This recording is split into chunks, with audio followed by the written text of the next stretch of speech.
बिस्मिल्लाहिर्रहमानिर्रहीम। तमाम मित्रों से गुजारिश है कि जो भी यहाँ पे हैं, ख़ास तौर पर अभिभावकों से कि इधर आ जाए। हम यहाँ पर आपका थोड़ा ही समय लेंगे आपके प्रोग्राम में। शिक्षा जैसे एक अहम विषय के ऊपर हमें कुछ वार्तालाप करनी है, कुछ चर्चा करनी है। हम लोग यहाँ पर आपके लिए, आपके बच्चों के अच्छे भविष्य के लिए इधर पर आए हुए हैं।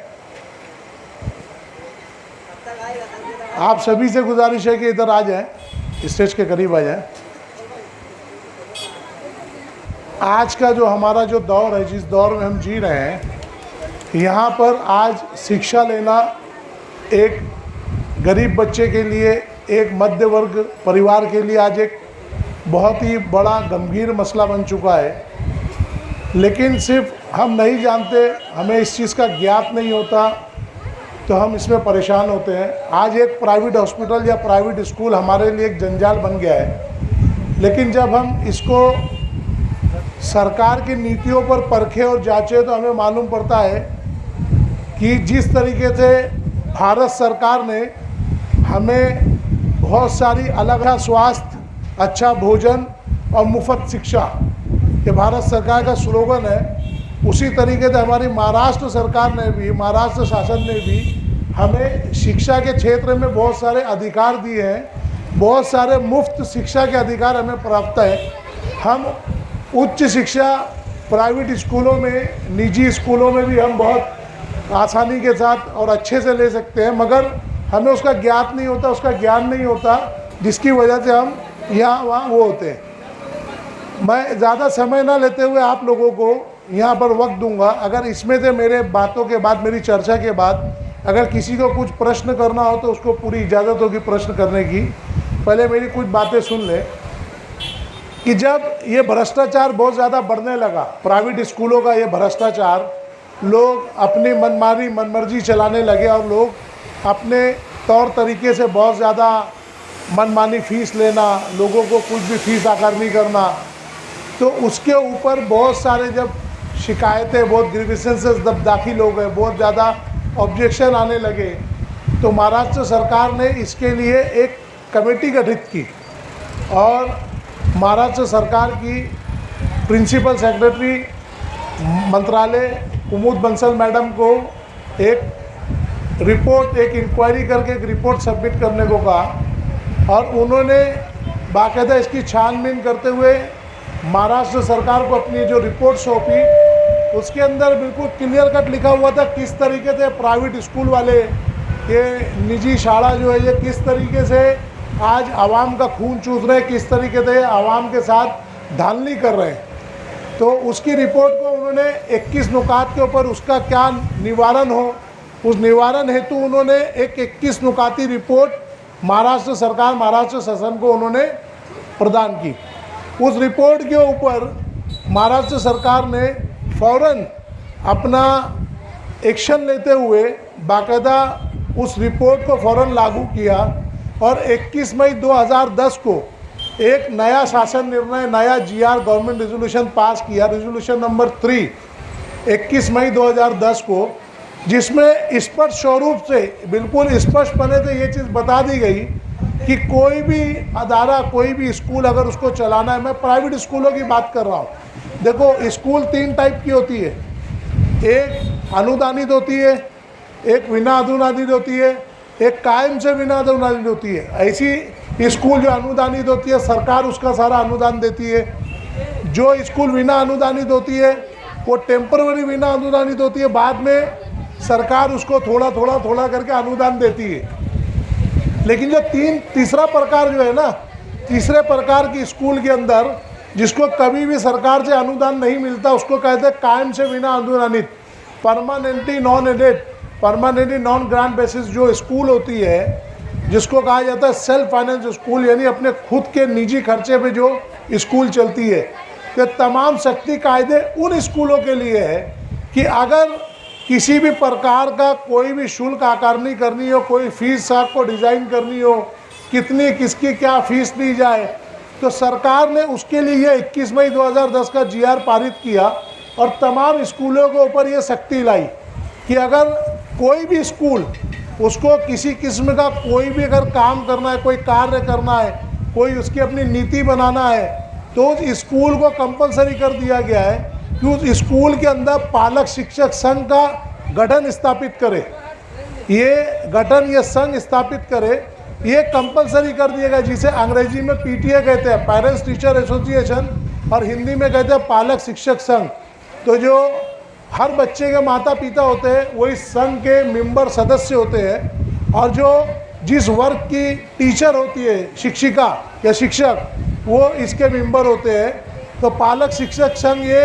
कंपलसरी कर दिया गया है। तो अब किसी भी स्कूल के अंदर 21 मई 2010 के बाद कोई भी स्कूल, अब हमारे महाराष्ट्र की चतुर सीमा के अंदर, महाराष्ट्र की सीमा के अंदर, महाराष्ट्र की हदबंदी के अंदर जो भी स्कूलें आएंगी, चाहे वो कोई भी स्कूल हो, किसी भी माध्यम की स्कूल हो, तो उसको कंपलसरी कर दिया गया है कि तमाम की तमाम स्कूलों का जो व्यवस्थापन, जो उसका मैनेजमेंट, जो उसके संचालक होते हैं, वो अपनी मन मर्जी से कोई भी निर्णय नहीं ले सकते। वो सारे निर्णय पालक शिक्षक संघ को दे दिए गए। पालक शिक्षक संघ ही जो है वही अब तमाम की तमाम निर्णय लिया करेंगे। तो बाकायदा इस 21 नुक्ते वाले, इस 21 विषय मुद्दे वाले इस जीआर, इस शासन निर्णय के अंदर सरकार ने पहला ही जो नुक्ता पास किया है कि कोई भी शाला, कोई भी इंस्टीट्यूट, कोई भी स्कूल जो है वो किसी भी चीज़ को, कोई खुफिया, कोई छुपा हुआ, कोई गुप्त एजेंडा नहीं रख सकती, हर चीज़ को उनको बताना है। उसका दूसरा निर्णय ये पास किया कि हर चीज़ में पारदर्शिता होनी चाहिए, पारदर्शिता, ट्रांसपेरेंसी होनी चाहिए। हर चीज़ बिल्कुल ऐसी होनी चाहिए कि बाकायदा वो उसको वो करना है। और जब ये पारदर्शिता होगी तो कोई किस्म की नफ़ाखोरी, मुनाफाखोरी, जमाबंदी नहीं होगी।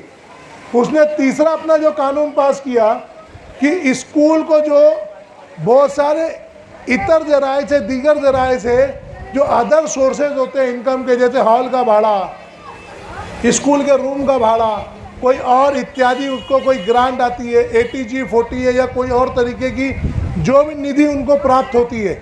कोई निधि उनको अनुदान के तौर पर, ज़कात फित्रे में कोई भी किस्म से कोई भी निधि जो उनको आती है, भाड़े के स्वरूप आती हो, किसी और स्वरूप आती हो, वो सब की सब ऑडिट में यानी अभिलेख में डालते हुए उनको बच्चे की फ़ीस के अंदर उसको डिडक्ट करना, बच्चे की फ़ीस के अंदर उसको माइनस करना होगा। तो सरकार ने इतनी सब एकदम सुविधाओं के साथ हमारे सामने थाल में परोस कर हमें बाकायदा ये कानून, ये सुविधा उपलब्ध की है। लेकिन हम लोग हैं कि इस सुविधाओं का ज़रा भी कोई किस्म का उपयोग ना करते हुए हम लोग आज भी बस इनकी मनमानी, मनमर्जी से हम डरते हैं कि अगर ये कुछ करेंगे, कुछ बोलेंगे तो इससे हमारे बच्चों को नुकसान होगा, या हमारे बच्चों पे अत्याचार करेंगे, हमको स्कूल से निकाल देंगे। तो मैं आपको बताता चलूँ कि महाराष्ट्र सरकार ने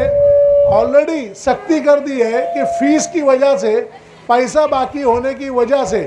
कोई भी स्कूल या मैनेजमेंट, कोई भी संचालक, व्यवस्थापन, कोई भी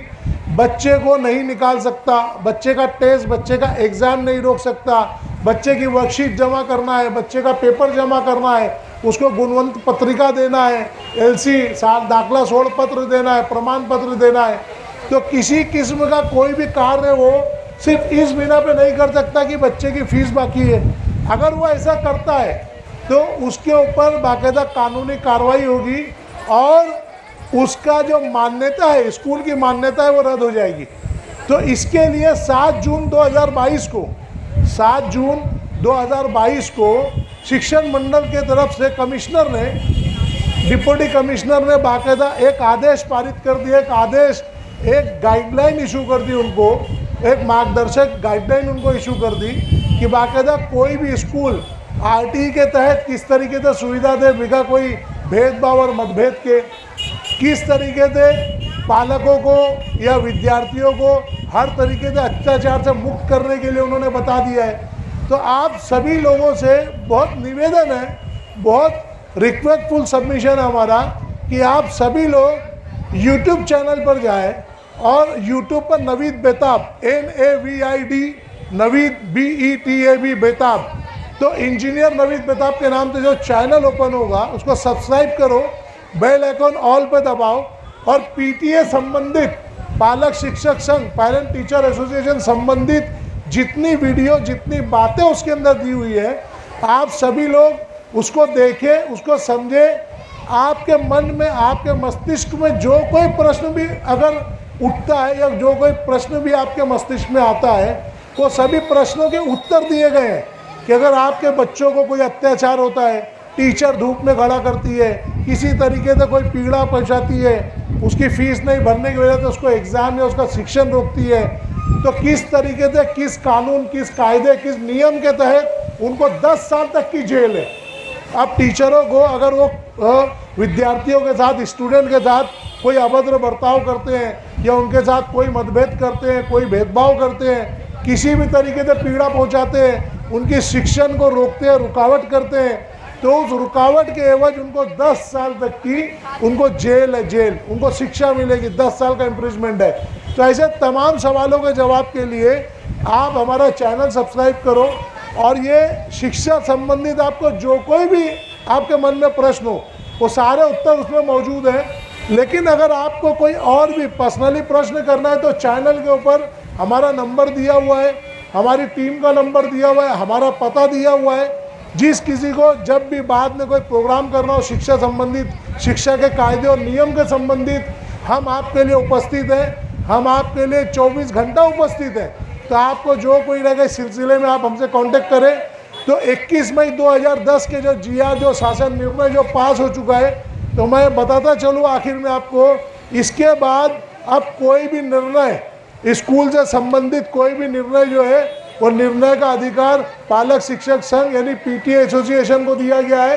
तो आप लोग इसका अभ्यास करें, इसको देखें। आपको इसके शासन निर्णय की कॉपी, GR की कॉपी या इस संबंधित आपको जो कुछ भी चीज़ें लग रही है, आप हमसे संपर्क करें, हम आपको देंगे। आप आपका पीटीए ग्रुप बनाओ, एक व्हाट्सएप ग्रुप, ये तमाम की तमाम बातें आपको मिल जाएंगी। आप चैनल पर वीडियो के माध्यम से आप सभी बातों को जान सकते हैं, समझ सकते हैं। तो आप सभी से बहुत निवेदन है कि आप नवीद बेताब करके यूट्यूब पर जो चैनल है NAVIDBETAB बेताब, इस चैनल को सब्सक्राइब करें, बेल आइकन ऑल पे दबाएं ताकि हमारे इस शिक्षा संबंधित तमाम बातें आप तक पहुँचे। अब मैं मेरी बातों को यह ख़त्म करके आप लोगों को शिक्षा संबंधित कोई भी प्रश्न मन में हो, किसी बच्चे के, बड़े के, तो वो हमसे प्रश्न कर सकता है। किसी को कोई प्रश्न हो तो प्रश्न करे। किसी को शिक्षा संबंधित कोई प्रश्न करना है, अगर नहीं करना होगा तो हम प्रोग्राम को यही ख़त्म कर देंगे। किसी को कोई भी, किसी विद्यार्थी को, किसी स्टूडेंट को भी कोई सवाल हो मन में, कोई टीचर हैरान करती हो, कोई प्रिंसिपल हो वर्कशीट नहीं देती हो, एग्ज़ाम में तकलीफ देते हो, आपको मारते हो, धूप में खड़ा करते हो, तो किसी के मन में कोई भी संकोच या कोई भी ऐसी शंका है, कोई प्रश्न है, तो वो कर सकता है हमसे। कोई प्रश्न है किसी के मन में शिक्षा संबंधित, स्कूल के संबंधित, कोई प्रश्न किसी को? ठीक है, हम प्रोग्राम को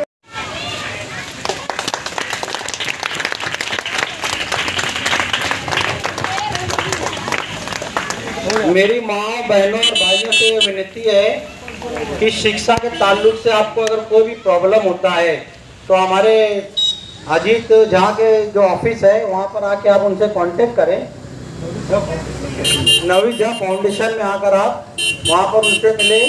शिक्षा के ताल्लुक से जो भी स्कूल वाले आपको परेशान करते हैं फीस के मामले में, या बच्चों को पेपर में नहीं बिठाते हैं, या किसी भी किस्म की जो भी तकलीफ है, तो आप अजीत